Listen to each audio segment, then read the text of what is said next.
Good afternoon. Now that everyone's had a chance to grab lunch and hopefully more coffee, we are going to take a deep dive with this amazing panel. We have folks on the panel who have a really wide breadth of experience, federal, state, regulatory backgrounds, and now are all involved in some way, shape, or form directing capital investment in low-carbon energy. And we're here to talk about the shifting winds and transition and what that means in a time of wildly shifting federal policy. So we have on our panel, I'll just do a brief introduction. We have Ellen Ginsberg, who's going to speak first. She's a Senior Vice President, General Counsel, Secretary at the Nuclear Energy Institute. She'll be setting the stage for our conversation and discussing how increasing energy demand and growing bipartisan support for nuclear energy is reshaping the industry. We have Carrie Zaleski, the Vice President of Transmission, Electricity Markets at American Clean Power. She'll be examining how renewable energy providers are addressing the seismic shift in federal policy and how these policies that had been leveling the playing field are being reimagined and contended with by investors, and what states can do to help. Lisa Hansmann is the director at Foundry-Logic. She'll be discussing how investors are thinking about shifting United States dynamics and where opportunities exist in light of the more obvious challenges. And finally, we have Jennifer Park, who is a partner at Altera.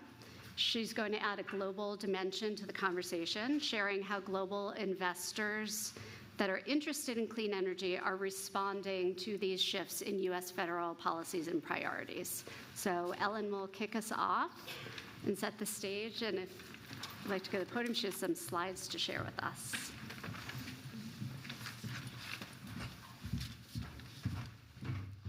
Is there a clicker? Just push it to the right? Yes. Okay, great. Thank you.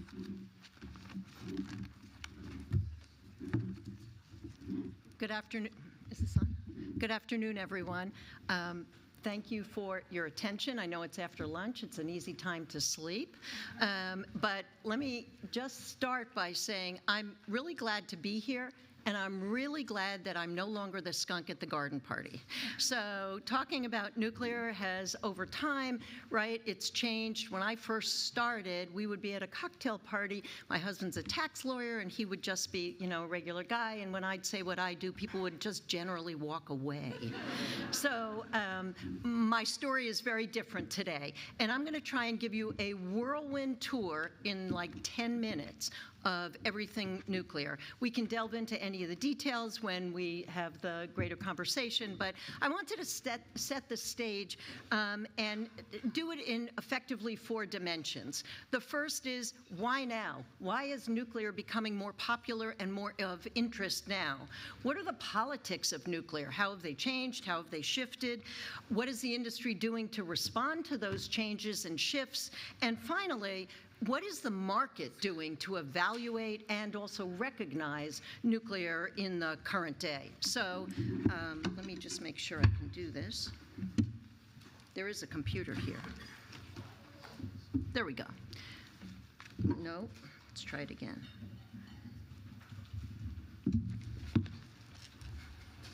Here's the clicker. Good thing I'm from a high-tech industry. Okay, so I can't see this, so I'm hoping that I've got the slides running correctly. Okay, here we go. So this was then. Some of you weren't born anywhere close to the time when this was occurring. This was the Seabrook plant, and people were chaining themselves to the fence to oppose the plant. And if you think about ESG in the past, nuclear was considered like tobacco, firearms, alcohol, and pornography. Now, what we're looking at is the value proposition being something that is just recognized, not just recognized, but highly prized. And there's more support than ever, and I'll talk a little bit about the public support. The innovation in the industry has made effectively a quantum leap, and you're also talking about market forces looking at the economic and societal benefits of nuclear. So what are the statistics? Where do we stand right now? There are 93 reactors in 53 states in the United States. 2 new reactors went online last year, at Vogtle 3 and 4 in Waynesboro, Georgia, and they power enough to keep the lights on for 1 million homes. That's a lot of annual power. In addition, I would be remiss, since this is Climate Week, in not talking about the clean feature that nuclear provides. It's a non-emitting source. It's almost 50% of this country's clean generation. And just by comparison, again, not to diminish any other source, but to give you a sense of scale. So wind is 25% of the clean generation, solar 16, roughly 16, and then hydro and geo are in the 10s, and geothermals around 1%. Plants are licensed initially for 40 years, and then, interestingly and happily, they've been licensed, their licenses have been renewed, so you go to 60 years, and many of these will be 80 to 100-year assets, so long-lived and durable. So I talked about why now. So one of the why now's answers is that nuclear's value proposition is being recognized, and it's reliable, it's baseload, it's 24/7, and it's, for the most part, regardless of weather. So it's hardened facilities that are very resilient. The capacity factor has been over 92%, roughly 92%, since 1999. And since we're in New York, let me talk about high energy density. So the statistic that I found in a Bank of America report, which I use repeatedly, is that for a 1,000-megawatt plant, you need the landmass of approximately Central Park. For a solar plant, and again, this is not to diminish any other source of generation, but rather to show you scale. For a solar plant, it's roughly the landmass of Bronx or Brooklyn for 1,000 megawatts. Wind is all 5 boroughs. So I like to use that because nuclear looks really good in that context. Same with fuel efficiency. 1 pellet of uranium is equal to 120 gallons of oil or 1 ton of coal. And in terms of reliability, Constellation, who I understand just spoke previously, they just put out a press release saying that their 21 plants for June, July, and August, during the hot season, they were at 98%. So you can see that it's firm, it's reliable, it's resilient. It's got a lot of attributes that makes states and others very attracted to it. So the second question is, and I just hinted at this, why now? What's changed in terms of politics? Well, you can see that there have been 5 very significant pieces of legislation that have been supportive of nuclear. Going back to 2021, you had the IIJA, the Infrastructure Investment and Jobs Act, and that was very important because that created something, and where's Avi? He was hands-on in this regard at DOE, created the Civil Nuclear Credit Program, which allowed, it avoided actually the plants that were prematurely likely to close to avoid closing. So that was both Diablo Canyon, and now there's been some money of that sort, money from the CDC funneled over to restart the Palisades plant. On the CHIPS Act, you got a fair amount of R&D that was helpful, and then sort of the home run was the Inflation Reduction Act. And I'm going to skip ahead and say that the Budget Reconciliation Act maintained most of the tax credits that the IRA created. And this is very significant for nuclear. You got tax credits for operating plants, and then you got an ITC and a PTC for new plant development, clean energy. So it's not just nuclear, but nuclear qualifies, which is something new. Also, the Advance Act, NRC Modernization modernization. I'm sure we'll get into the question about independence and NRC, and I'd be happy to chat about that. But the point is that NRC modernization is a long time in coming. The Atomic Energy Act was passed in 1954, and reactors have come a long way since then. In addition, Price-Anderson, which is the liability insurance program, that was normally it was renewed for roughly 20 years. It was just renewed for 40 years, so I never have to deal with Price-Anderson again. Price-Anderson renewal. Moving on, so what is this administration doing? The administration has issued, as most of you probably know, 4 executive orders. These orders have very significant, effectively, it's a moonshot, and they're looking to quadruple nuclear by 2050. They're looking for 5 gigawatts of uprates by 2030. That's pretty fast. 10 large reactors by 2030, and 3 demo reactors, meaning going critical by July 4th of next year. It's a moonshot, but if you reach for the moon, you might make it. The other thing that is very important in the EOs is that the government is trying to help create a revitalized domestic fuel supply. Much of our fuel enrichment comes from Russia, and weaning the industry off of Russian fuel is extremely important.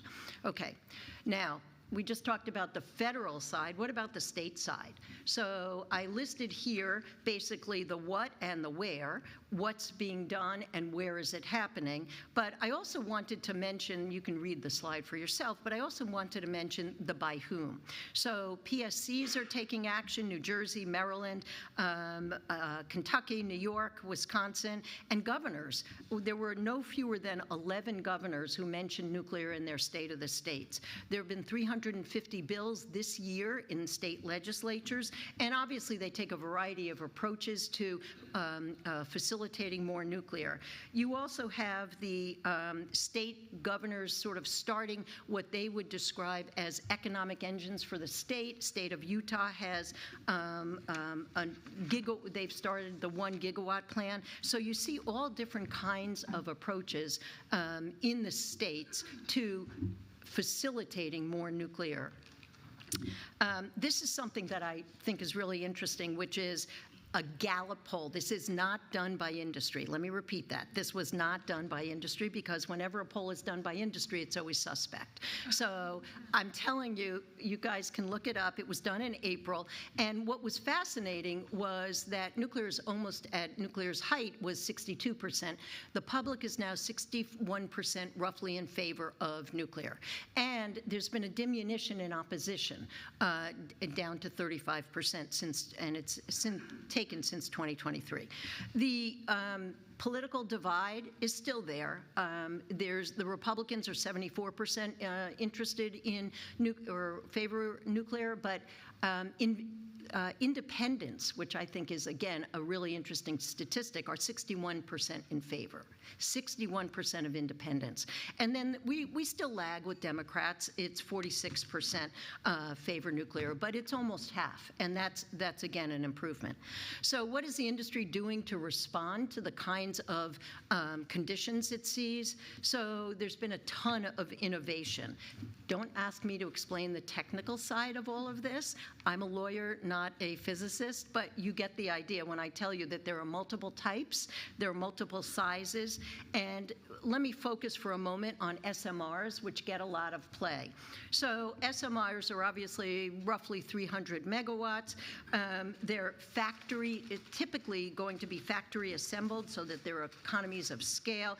There should be lower upfront capital costs, and there should be shorter construction time. The key is, in some respects, that they're modular in development so that they can be incrementally deployed. What do all these different kinds of reactors do? Well, they create different use cases. And the use case is particularly interesting. I think we all know about data centers. I'll get to that in a second. But the military is looking for small modular reactors or microreactors so that they can be entirely independent of the grid if necessary. You're looking at transportation, electrifying transportation. aviation fuel, I think, is particularly interesting. And then oil and gas. So we've had inquiries from folks in the Permian Basin who want microreactors to be able to go from place to place as oil fields are opened and used. This is sort of, I would say, the elephant in the room, but it's really not because everybody knows about it. It's data center, driving consumption. And this happens to be a DOE graph, but you could look at up data center consumption. You'll find tons of reports. I just picked the Deloitte report, which suggests that we could see a five-fold rise in consumption by data centers by 2035. You can see the steep curve, and you can see the need that that's going to create. We'll probably talk a little bit about what we need as a bridge fuel, how quickly nuclear can support that, and what other kinds of generation are necessary to make sure that there's enough supply. And I mentioned that data centers were driving the demand and nuclear is responding, but it's not just data centers. And it's also residential, commercial, industrial transport, and data centers together are driving the need. So when you talk about data centers, it's not just in the United States, obviously. There's a global need. But again, it's not just data centers. And when you talk about soaring global demand, Japan has just called for increase of 20% of its electricity. And something I particularly like is Germany ended its nuclear program, and now it's rethinking that.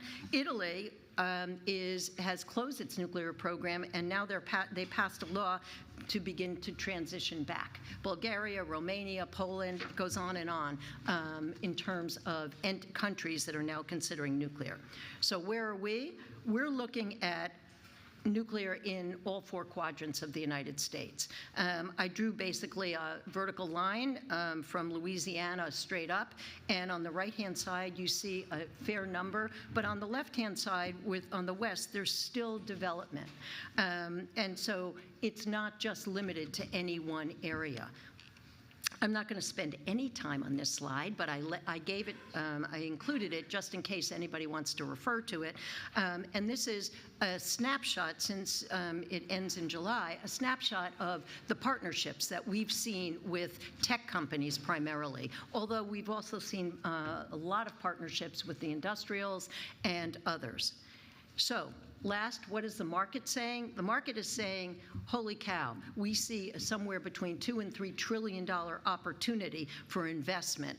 And it doesn't matter whose report you look at, whether it's Bank of America, whether it's Morgan Stanley, Goldman, they're all saying basically the same thing. The numbers may be slightly different, but the scale of the numbers are in the same range.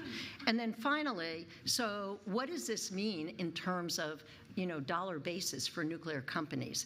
And it's hard to read the legend here, but the top two graphs are, just bear with me, the top two are the technology providers and nuclear operators, and then the yellow one is fuel cycle. Doesn't matter. All three are trending up, basically. There we go. All three are trending up.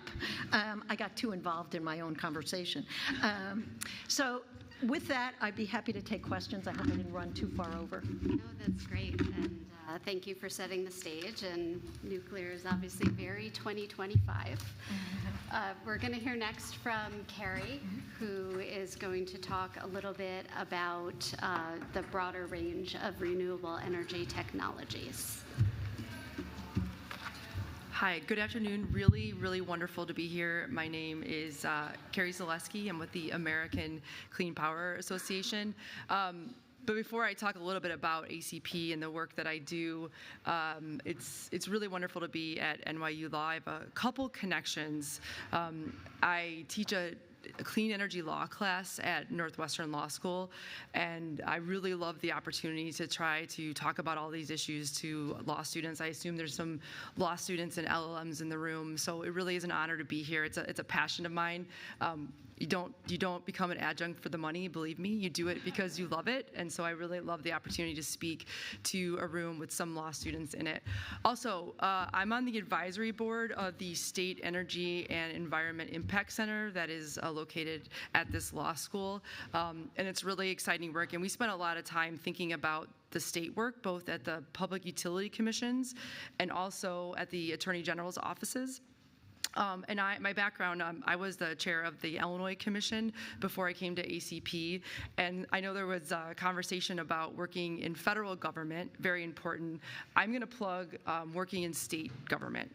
It's really exciting and important. It's a really good place for a recent grad to go to work at a commission. They need a lot of really smart lawyers to work there, and they are really at the spear's tip, and I'd even argue more now when there's a retraction at the federal level. They are able to do some really exciting things. I'll give you a couple examples. When I was at the Illinois Commission, I was able to approve the CPCN for grain belt. So I was able to help the very important process, a hurdle for the grain belt transmission line that was previously mentioned, which was great.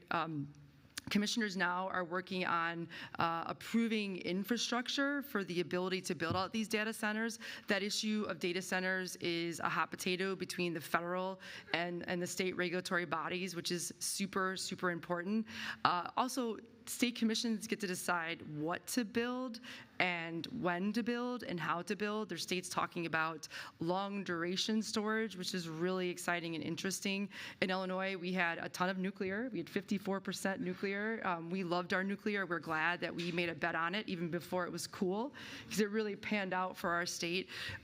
So really exciting stuff. So please consider that. Quickly, the American Clean Power Association is a very large trade organization, and we represent the largest of things that we're building on the grid: multi-technology, wind, solar, storage, transmission, hydrogen, not so much anymore, but we touch all these types of technologies.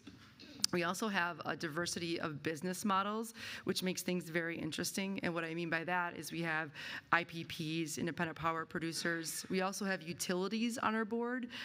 We also have the manufacturers, the people that make the things like Vestas that makes the big wind turbines. And we come together and we advocate in all kinds of places, on the Capitol, in state houses. I do the work at the RTOs and FERC, and we try to remove barriers for clean energy. And there are a lot of new barriers right now. My job is, like I think a lot of people in this room, very different than it was 2 years ago. So what I want to talk about today, I do have slides. I don't know if we can flip to them, or do I flip to them? Yes. I flip to them. It should be next. Yes, okay. So what I want to cover briefly in my time, in my opening remarks, is a little bit of data. We're a very data-heavy organization. We create a lot of the suspect studies that was referenced before. And so I want to dig a little bit into the data of what we're seeing in our industry. And then I want to talk a little bit about the headwinds, which I think we'll spend a lot of time talking about. And then some tailwinds to kind of end on a more optimistic note. So one of the studies that we commissioned was on load growth. This was a study that S&P Global did, and I'll add, was also sponsored by a variety of technologies: the Petroleum Institute, the Nuclear Institute, Clean Buyers, and the Chamber. I think a couple other came together to look at this study of load growth. So I think just two things to take away. It's not shocking. It's a big number. We're leaving the era of flat load growth and moving into these very hyperbolic trends. So two things: we expect the demand to grow by 35 to 50% by 2040. So in 15 years, that is a lot. The other thing I want to point out is the fact that the delta of the numbers, 35% and 50%, is a big range. And I think that's part of the problem. We don't actually know what it's going to be. There's a lot of things that could stop it. I mean, a couple of things. Obviously, there could be barriers for these data centers to get interconnected. There could be barriers for the generation side to provide the electrons to make them work. And then there may be some disruptive, innovative technology that we don't know exists. I'm hearing really interesting things about I don't even want to call it energy efficiency, but data centers that are going to be using like fractions of the energy they do now. I don't know enough about it to talk intelligently, but I mean, who knows? So it's really hard to predict exactly what it is, but obviously this is really important to figure out how much generation we have to build. Modeling is a super important part of it. Okay, the next thing I want to talk about, at ACP, we push out these quarterly reports and these annual reports. And what we look at is every quarter is what's being built and where, what kind of generation, and we're looking at clean energy generation, and the trends and where it's being built, and so we can start to put together kind of a story. So this slide shows the clean power installations for the first half of 2024 and the first half of 2025. And the next two slides are kind of a story of two tales. So here we see that there is still a lot of generation being built. 2024 was a banner year for clean energy. It was being built, a lot of it in a lot of different places, and I'll talk a little bit about where in a moment. And 2025 is still tracking to be a very good year. You are seeing a slight downtick of the overall number. And then on the right, it talks about what we saw when you compare the types. Land-based was up 12%, which may be a little surprising when you think about what's happening. Battery storage is up 63%. I think that's not as surprising. Solar was down 23%. So last year, in Q2, we added 11 gigawatts of new energy, which brings the clean energy generation fleet in the United States to 332 gigawatts installed, which can power 82 million homes, which I think is an interesting way to think about it. One thing I want to note about this slide, particularly in the case of wind, we know that there's an outright war on wind right now. This is lag, right? These projects can take 5 to 7 years, if we're lucky, to be built. And so obviously this is some of the catch up of what was in the pipeline and was actually getting through the pipeline as well. But this tells another side of the story. The offtake agreements have been going down a lot. So when you look at what happened in the first half of 2024 and the first half of 2025, the offtake agreements have gone down by 34%, or 37%. And then if you look at the difference between the quarters, it's down 43%. So what that means is there's less PPAs, there's less agreements to buy this power. So for us, this was obviously a bad sign that things will be slowing down. The last thing I kind of want to point to, because I do want to talk a bit about states and what's driving some of these generation types that are built in different states. Texas has been going gangbusters, which I always find very interesting. You know, it's not a policy that's driving it. It's not a political will that's driving it. It's economics, and it's also the market structure, the ability to connect and manage, the free market, and the ability for the thing that is the most economical to win out and be built. So we're seeing Texas building a lot of generation. What may be surprising, which surprised me, was Arizona. Arizona is the second state that has built the most generation in Q2. Arizona is a conservative state. They have elected commissioners, which is interesting, but they're building a lot too. So I think it speaks to the economics of it. I still think there's a lot of politics involved, unfortunately. It shouldn't be, but that's the case. And then you go down the list, and I just want to flag as well, out of the top 10 states that built generation, 8 of the 10 they leaned Republican in the last presidential election, and that's something we talk about a lot at ACP. That these types of generations are being built in Republican states, bringing jobs and economy to their states. So all that said, I think that's my last slide. Okay. So that's the data I wanted to show. Now I want to talk about headwinds. I don't think a lot of this will be a shock. I think a lot of these things have been covered, but I want to put just a little bit more detail to it. Obviously, the tax incentives are sunsetting. Not all of them. We talked about that. There's some time to. There's a cliff of July 5th of next year, where some of them will sunset more. So actually, we think there might be some more projects that will be pushed through pretty quickly in the next year. So that's something to watch. Now, at ACP, we were fighting against the sunsetting of the tax incentives. They were great for our industry. It is no surprise. However, we are not surprised that there was a retraction. We were kind of expecting it, we were planning for it, and in kind of a weird way, we were thinking, all right, if the tax incentives go away, then we really are an equal playing field. There's no like favoritism. We can fight on an equal playing field with economics. We got this. However, that same week, there was a really tough executive order that was issued that required the Secretary of Interior to review every permit that was required for solar and wind. That we were not expecting. That was a shock. So in that week, we started off okay on a Monday, and then on Tuesday, this executive order dropped. And we've counted 20 executive actions that came from the administration in this year that have just come up with very creative ways and different ways to really hurt our industry. So I'd argue this perhaps is the biggest headwind. Of course, tariffs are impacting everybody, but it's absolutely impacting our industry. And then I also want to note the culture war. So obviously a lot of crazy things are being said by the president, both saying in person and tweeting, and that is creating this new culture war.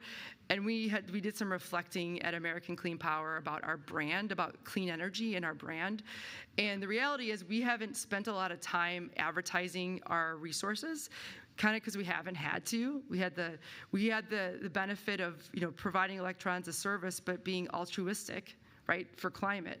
So we haven't spent a lot of time. We pulled some of the numbers, and the oil and gas industry spends about $2.2 billion in advertising, where we spend about $75 million. So we think there's a lot of work that has to be done here with educating, with explaining the value, and then almost making it viral and cool again to be in the clean energy industry. And then one thing I also want to flag too in this idea of culture war, it really shouldn't be an us versus them. At ACP, we're not anti-gas. We think that gas will continue to be a part of the mix for the foreseeable future. But there was an interesting article, I think yesterday in Politico, where there was oil and gas executives that were speaking about the state of the market for their industry, and it showed that they're growing sour on some of the things that the administration is doing and saying. Some of the reasons that they said was the boomerang effect. They're nervous that everything that's happening now will just flip back to the other way. This is not good for any industry. It's bad for business. It's bad for investment. So they're not happy with that. The tariffs are hurting them too. And someone said that the administration operates with very little understanding of shale economics. They just say things. It's not my words. I'm quoting somebody else. So everyone seems to be a little bit unhappy with some of the things that are happening in the industry. Another thing that is a little obvious is the mismatch of timelines, which is another headwind. So data centers want to be built in 18 to 24 months, where this generation will take sometimes 5, 7 years to be built. So that's a real problem. That really creates a regulator's dilemma. They have an obligation to serve, so they have to connect these data centers, but how to do it to make sure that the grid is still reliable and affordable for all customers is a real challenge that is facing both state regulators and the RTOs are trying to grapple with. And then just to end a little bit on a positive note, I think as far as tailwinds, I think the obvious one is demand. I don't see a way through this without all resources being in the mix. When we talk about gas turbines being backlogged 5 years and we need things online in 4 years, I think you have to consider, and I know nuclear takes a long time too, we have to consider our resources, solar and wind, maybe mostly solar and storage as part of the mix, or this isn't going to go well. I think there is a lot of opportunity for state leadership working with RTO leadership, but I think there's a lot of opportunities for states to step up. You saw this a little bit. I was the chair during the first Trump administration, and you saw states really step in the place of and continue to push through these types of resources. And then the third, I think, is corporate preference, which has already been stated as well. I think there still is an interest. There may be a little bit of retraction of some of this and a little bit of walk back, unfortunately, but I think that will continue to be a really important part of our continued success. Thanks.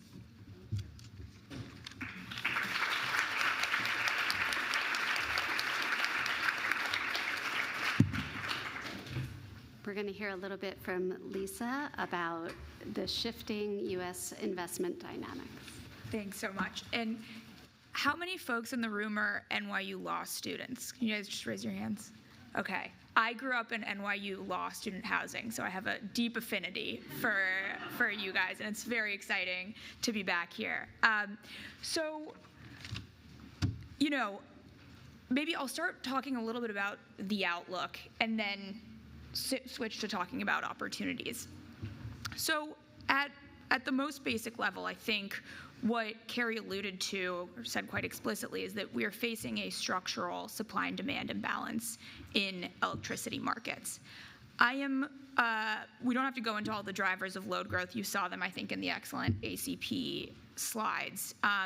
But what is clear to me is that we will build record amounts of new capacity. We did last year, and yet that will be insufficient to avoid rising prices and rising volatility. Already this summer, I think 9 of 13 regional electricity markets reached critical levels of tightness. If you look out ahead to 2030, based on current projections of capacity additions, there will be 12 out of 13 markets where we will face critical levels of tightness. And you're already seeing the impact on the macroeconomic side, with electricity prices in the first half of this year rising at twice the rate of inflation. And so against that challenging backdrop, we also have the downside risk that capacity that's in the queue right now will fall out due to an environment of investment uncertainty that folks on the panel have already talked about, and due to the sheer realities of infrastructure timelines, permitting backlogs, interconnection queues, the many bottlenecks that we've spent now at this point, I think 2 years really talking about, so I will not belabor. And against that backdrop, I think where I see the most opportunity is in a resource type that we haven't really talked about yet today, which is unlocking capacity from our existing electricity infrastructure. At any given point in time, we're using, on average, 53% of the electricity infrastructure we have built. Why is that? First, because we built a system for peak demand. So we built a system that was intended to, a grid that was intended to sustain the most intense moments of usage. Think a hot summer day, every AC blasting, manufacturers pumping out as many widgets as possible as quickly as possible. And in reality, those conditions happen in 0.25% of the hours in any given year. And so it's kind of like if you built, a highway to the Super Bowl, but then only used it when there was, in fact, a Super Bowl. So there's a lot of latent capacity out there. And then the other piece of this is that over the past 2 decades, we haven't really had a system that has focused on performance, in that against 2 decades of flat load growth, developers have focused on optimizing and maximizing upfront capital rather than investing in ongoing operations and maintenance, because there hasn't been a need to. And as a result, systems are underperforming their rated capacity, and so there's capacity on the sidelines. And so against that backdrop, that's a significant opportunity in and of itself, in that if you increase utilization of our existing electricity infrastructure by 5 percentage points, you could effectively unlock the equivalent of 60 utility scale power plants. So it's really significant given both the vastness of the electricity infrastructure and the latency of capacity here. And so what are the actual investment opportunities here? I think about them in 3 categories. One is around improving the operating performance of the existing energy asset base.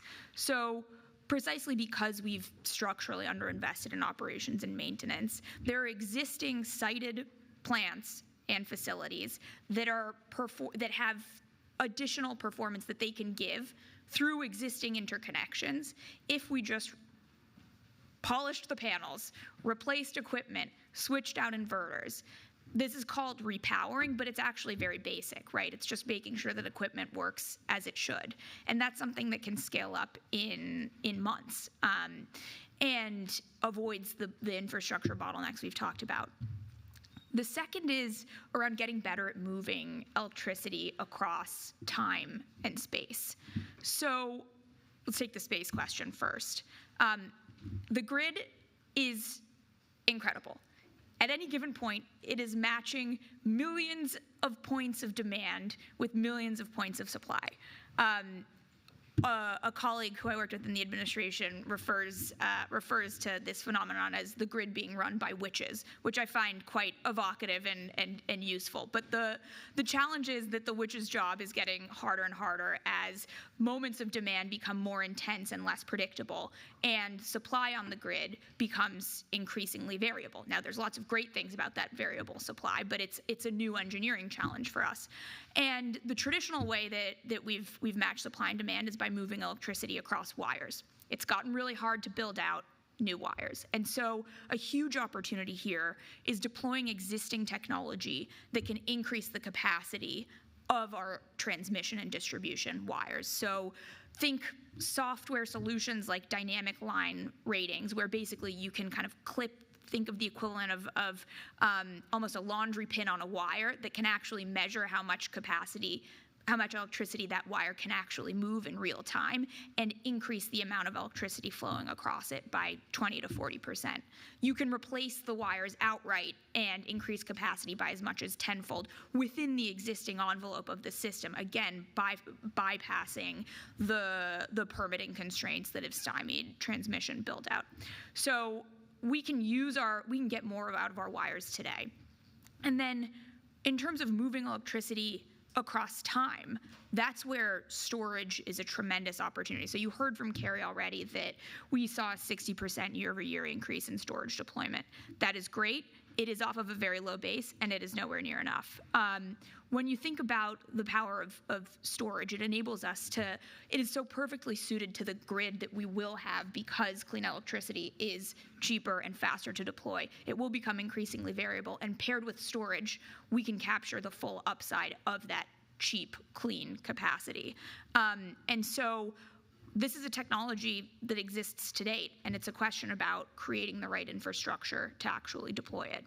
And then, if you listen to Tesla's earnings calls, which, I mean, I don't know that I recommend, but it's a thing you can do, Elon talked about doubling the capacity of the grid, about how Tesla could double the capacity of the grid. What he was talking about was the use of megapacks and power walls and batteries. And, it's an evocative statistic, and it's one that is directionally, I think, true. And so there's just huge capacity there.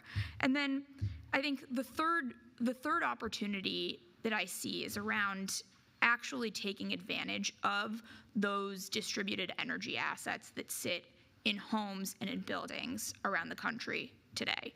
So there's roughly 100 gigawatts sitting in homes and businesses today. And that's meaningful because that's a significant share of the supply-demand imbalance between now and 2030 that we could meet in a matter of months if we started coordinating how those energy assets work together and operated them effectively as a distributed power plant that could send capacity back to the grid. Some people use the term virtual power plant to describe that use case. I don't like that phrase because virtual power plant sounds like made up and sci-fi-y, when in reality it's describing a dynamic that's been going on since the 1970s, when actually during the original energy price shock in the wake of the oil crisis, northeastern utilities that were heavily exposed to rising fossil fuel prices would pick up the phone and call large manufacturers in their region and say, we'll pay you to turn down your demand. So we have way better communication technology today, e.g. Bluetooth, and we don't need to pick up the phone. We don't need a human to make that decision, but we do need a regulatory infrastructure to enable that decision to be made. And so here too, significant low-hanging fruit. And I think when I take a step back, all told, what we need is an energy system that looks much more like FedEx or Amazon, where we are focused on the cheapest and fastest way of moving the most electrons from point A to point B, which is fundamentally not how our regulatory infrastructure has been designed, which is primarily around our regulatory infrastructure today does not pay for performance. Utilities get paid for increasing the deployment of CapEx against new infrastructure. But I think there are reasons to believe that that is shifting given the current political economy, given the alignment of interests from large hyperscalers for fast capacity, American consumers for affordable electricity. Like when the Daily Mail starts writing about utility rate increases, something politically different is going on. And the fact that we have already seen a 30% increase year over year in utilities starting to compensate distributed energy. And so I see a lot of optimism amidst constraints. And I think that when we talk about a true all-of-the-above energy strategy, thinking about making the most of the resources that we already have today is step one of that, and an integral complement to the critical work that Carrie, that Ellen are doing to actually grow the volume of capacity on the grid as well.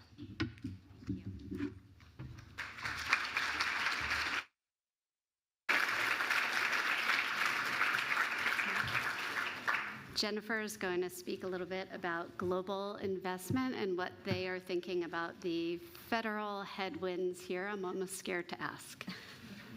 Hi, I'm Jennifer. I work at Altera, which is a fund that was launched at COP28 by the UAE. We were seeded with $30 billion from the UAE government, and with an overarching mandate to try to work with partners through innovative and strategic partnerships and financial approaches to really mobilize that $30 billion into $250 billion of climate investment by 2030, which is a massive goal because we were trying to address the issue of scale. How do you move climate finance at scale into transformative solutions to really get us to where we need to go? But on top of that, we have two other kind of interesting mandates. And so in mobilizing that climate investment into transformative solutions, how do we really focus on the global south to really move the needed, what we picture as growth markets, because you will see the greatest growth emissions, you will see the greatest growth in population and a lot of GDP growth in emerging and developing markets. And so what we like to call it growth markets, because we see a lot of climate opportunity there that will also drive growth and development. And then on top of that, Altera was formed to really try to move the needle in the climate investment landscape. And so our overarching goal is to really demonstrate through successful investments that you can invest in the climate transition and not have to sacrifice return for impact, and that you can do this anywhere, whether it's in advanced markets or developing markets alike. And so it's not an easy task, but it's been an interesting ride. And so we're a very young organization, 18 months old. And so when we were launched at COP28, the UAE wanted to show that, this wasn't just an empty commitment. And so out of the 30 billion, we committed 6.5 billion from day one across a number of strategies focused on climate and transition with Brookfield, BlackRock, and TPG. And out of those strategies, we co-created and seeded two wholly new first of its kind emerging market strategies that's centered on climate and growth in emerging markets. And so the first one was with Brookfield called the Catalytic Transition Fund, which is targeting $5 billion, and TPG's Global South Initiative, which we also seeded, which is targeting $2.5 billion. So from day one, as we created these new funds from scratch, and we're starting to see deployments now, it's $7.5 billion in climate investment that wouldn't have otherwise happened without the push and capital of Altera to really kind of mobilize these global investment managers to really look into markets that there's a lot of kind of trepidation and perception issues around risk. There are actual risks as well, but our goal is not to just push. We're trying to catalyze investors who, are interested in investing in climate, investing in growth markets, but just need the appropriate channels and mechanisms to really move the capital off the sidelines and into these markets that really need this capital to get us on track in terms of meeting our collective climate goals. And so with that, so I'm bringing climate, so Altera is not an energy fund, we're a climate fund. And so we invest across all asset classes. We don't have any geographical preferences or priorities. We're just kind of following the opportunities that will allow us to really demonstrate that you don't have to sacrifice, that commerciality and impact go hand in hand, and that you can invest anywhere to really accelerate the transition. And so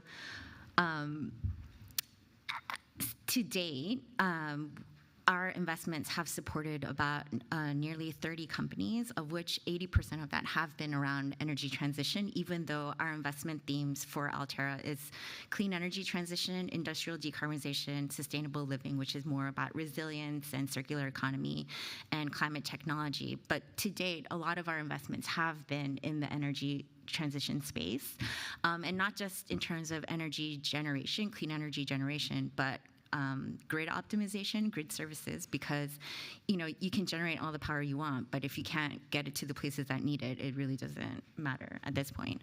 And then behind the meter as well, because we feel that the cleanest energy is really the energy that's not used. And so we're looking at kind of across, taking a holistic approach. In addition, the capital that we've deployed so far is supporting or enabling 95 gigawatts of renewable energy that's already in development or operational. 30% of that is in the Global South, but we expect that to actually skyrocket, because as our funds deploy more capital into the Global South, then we expect a lot of that to be in the clean energy landscape. We just recently issued a white paper that our research found that there's a $2 trillion clean energy investment gap in growth markets, but we found that 37% of that gap are comprised of investments that are investable or at near investable kind of stages. So that's basically, we're leaving $700 billion of investment opportunities in growth markets just on the table that no one's really taking advantage of because of perceived risk of investing in growth markets. And most of that, I think about 70% of that is around power and mobility markets. And these are not kind of investments in new technologies or untested. These are proven and mature technologies that are just around power and mobility that are just kind of left on the table. And so we feel that, this is a market that is untapped, and we're trying to kind of create those mechanisms like the two emerging market funds that we have to kind of really mobilize the capital that's needed into these investment opportunities. In terms of our outlook in the U.S. economy, or the energy systems, we're in conversations with a lot of managers and other institutional investors. I think everyone is continue to be interested in investing in the U.S. market. We feel that the fundamentals are strong, that that this is a huge market, and people will continue to be interested in investing in the U.S. But I think deployment had slowed down a little bit this year as there was a lot of policy uncertainty of how this would play out. And I think in the next couple of years, we'll see a lot of accelerated action as they try to take advantage of how everything shook out with the One Big Beautiful Bill, with the tariffs and whatnot. And so while the U.S. market will continue to be a major focus for a lot of investors, I think this has kind of raised the question of, while we continue to invest in the U.S., are there other markets that we should also be looking at in order to kind of diversify our portfolio, our focus, manage a little bit of risk, but also has this opened up new opportunities in markets that they didn't consider before? So I don't think you're going to see a major shift away from the U.S. market, but I think you'll see a broadening of kind of market scope of a lot of investors and managers in terms of where they're diverting capital and investment into. And so that is basically how we're looking at it. Thanks.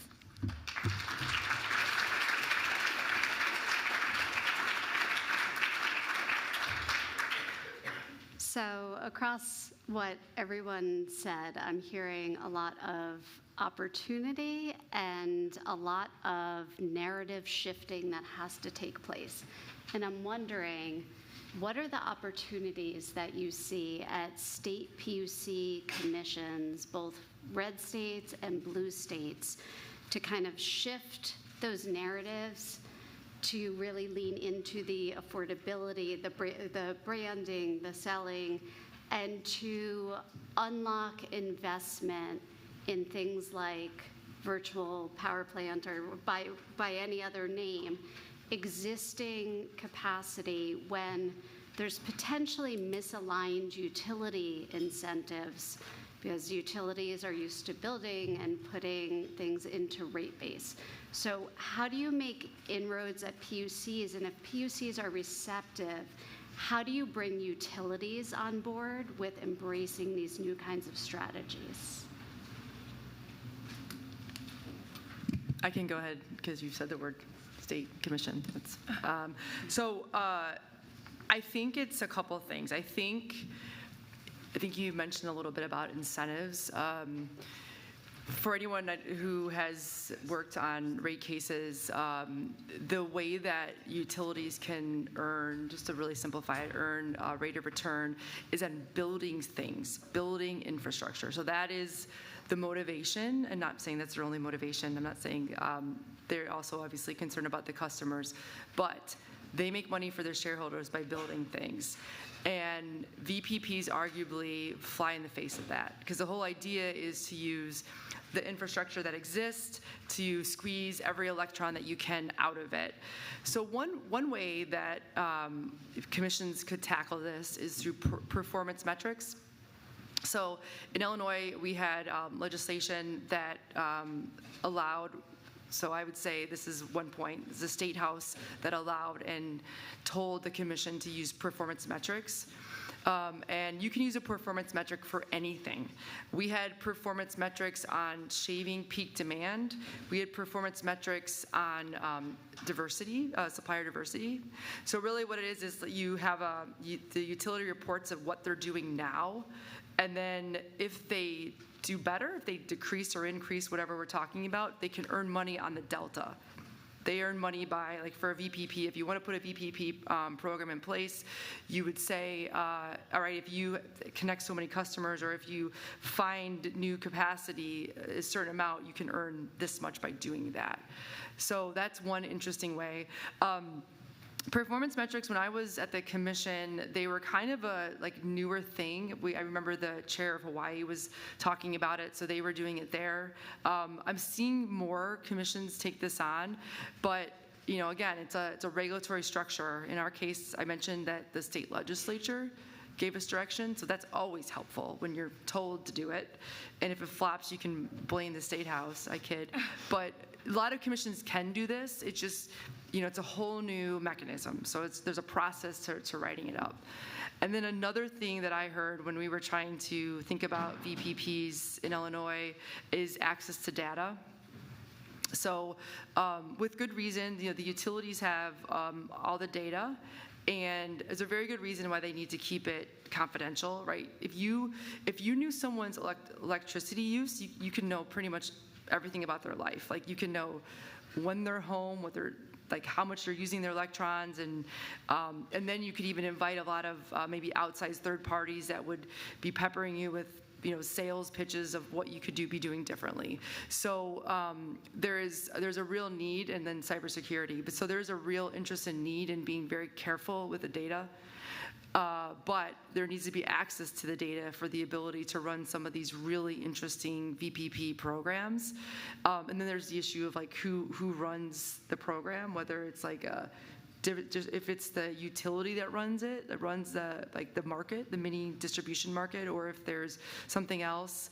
And then there's federal FERC 2222 that is in place, which is supposed to allow the ability to sell into the wholesale market that is not really moving quickly. So I'd say those two things: data and then performance-based metrics.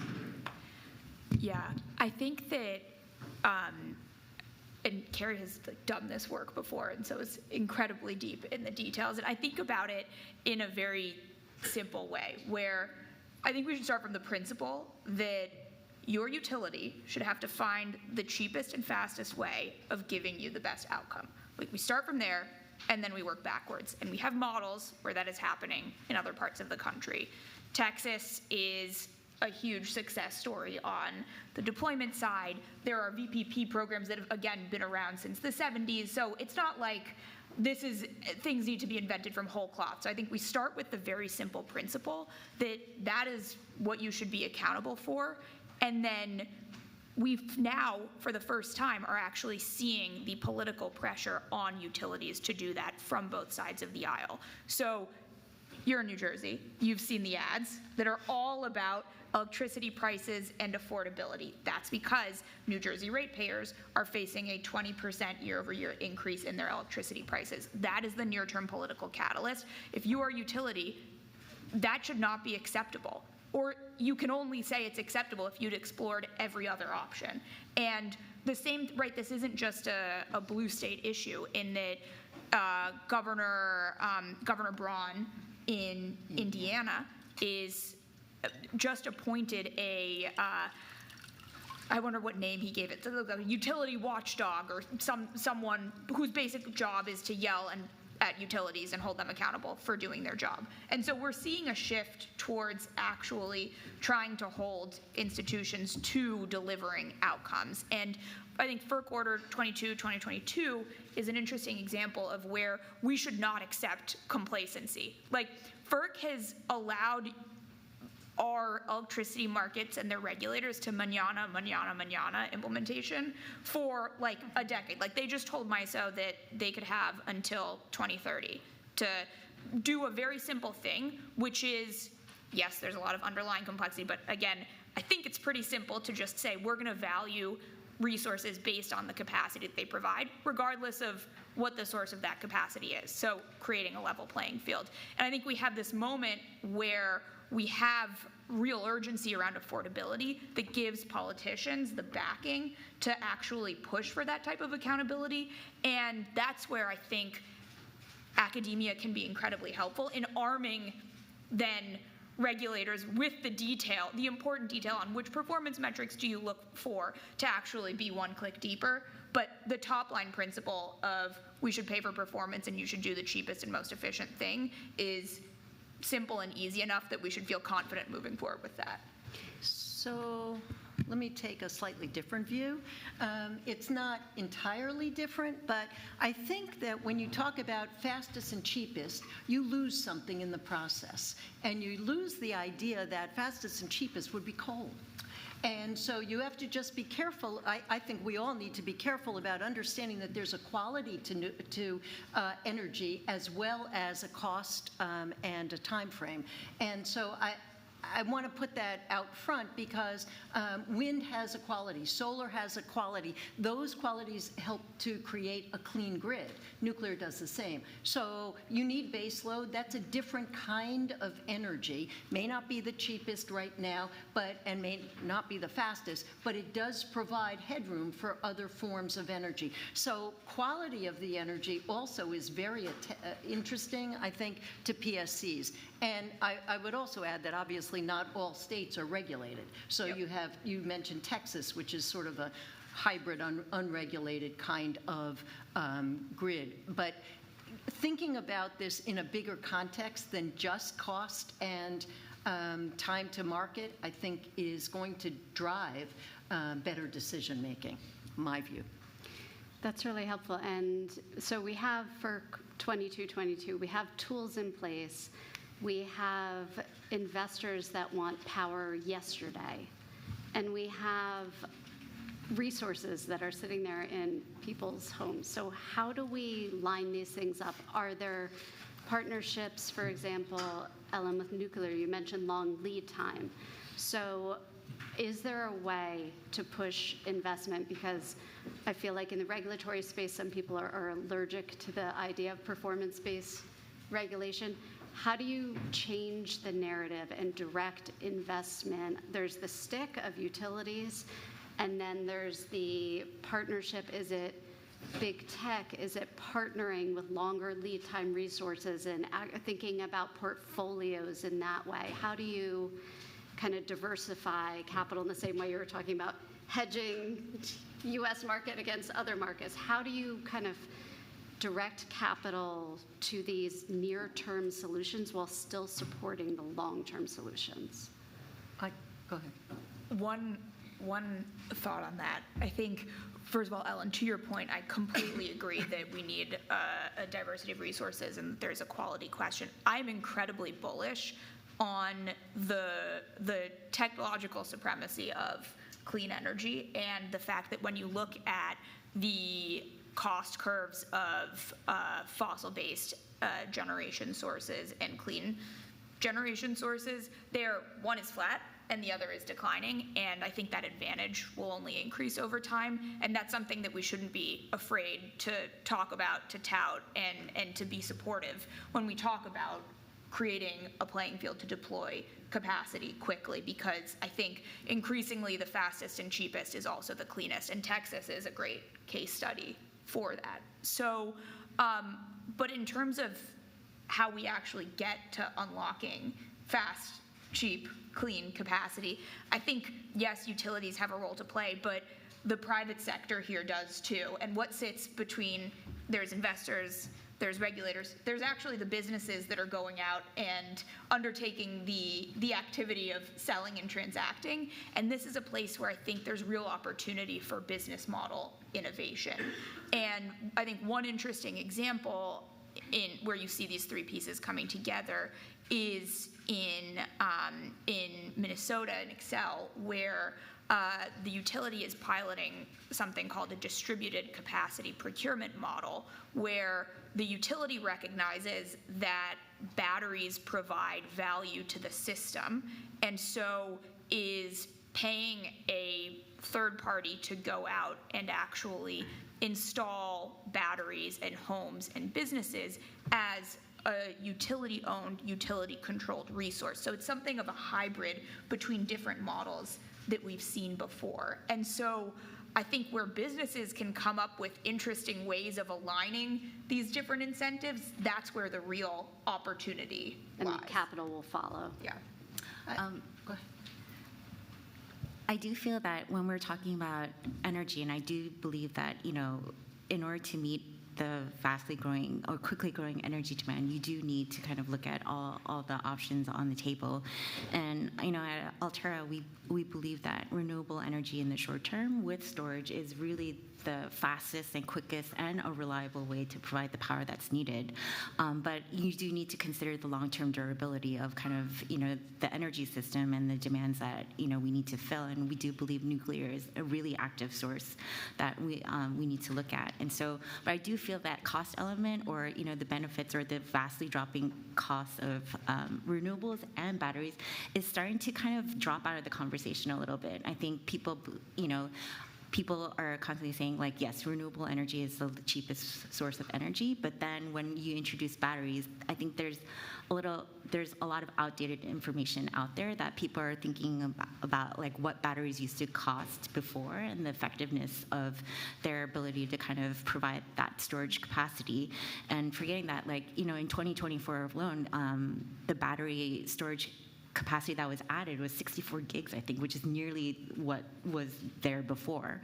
So you've basically doubled kind of battery storage capacity in 1 year, and that costs have dropped from 93% over the past 10 years for batteries. I mean, that's phenomenal. So it's going to continue to drop as people add more battery storage capacity, where it's going to be, even with renewables and battery storage capacity, you're going to meet, it's going to equal like the levelized cost of gas, I think. And then if you think about like the wait time or the lead time to get a gas turbine, which is like almost 5 years. To build a new gas generated power plant is also 5 years. So it's like almost the timeline of building a nuclear power plant from scratch, basically. And so I feel like that has fallen out of the conversation a little bit. But in terms of nuclear, this is not an area that private capital has typically kind of been part of the equation. And so there's a lot of conversations now about how do you mobilize private capital into kind of building nuclear power capacity.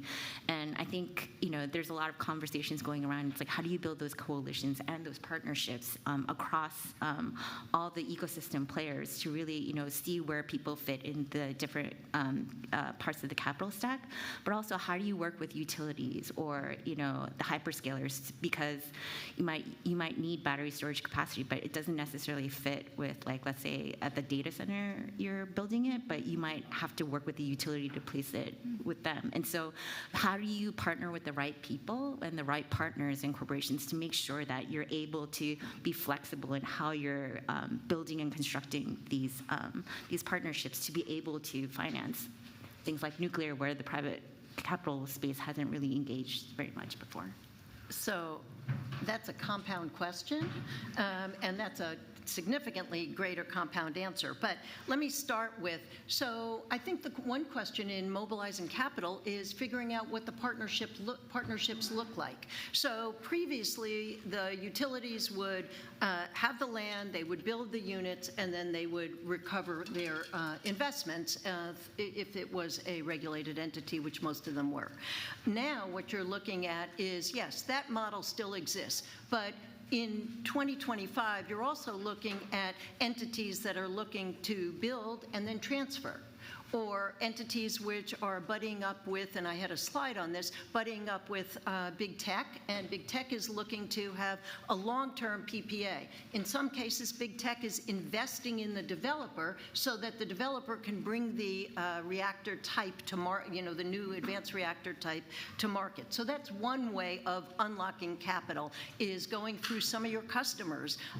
X Energy and Dow are looking at placing a unit in Seadrift, Texas. Well, that's a very different situation than in the past. That's one way. Another, I mentioned before that on ESG, nuclear was always not considered as an investable asset. What we're talking about now and what we're seeing is big banks going into pledges, 14 of them going into pledges last year in Climate Week, saying, yep, nuclear needs to double by 2050. We also, and ENEC is a good example, Emirates Nuclear Energy Corporation. They just built Baraka, 4 units, big units, and as far as I know from Secretary Al-Hamadi, they're interested in investing in the United States. JBIC is interested in investing in the United States. If we can sell in the United States, the export opportunities are effectively unlimited. We compete with Russia, we compete with China, and the best thing we can do is have licensed plants here so that they, which is considered the gold standard, so that they can be placed elsewhere. So there's a lot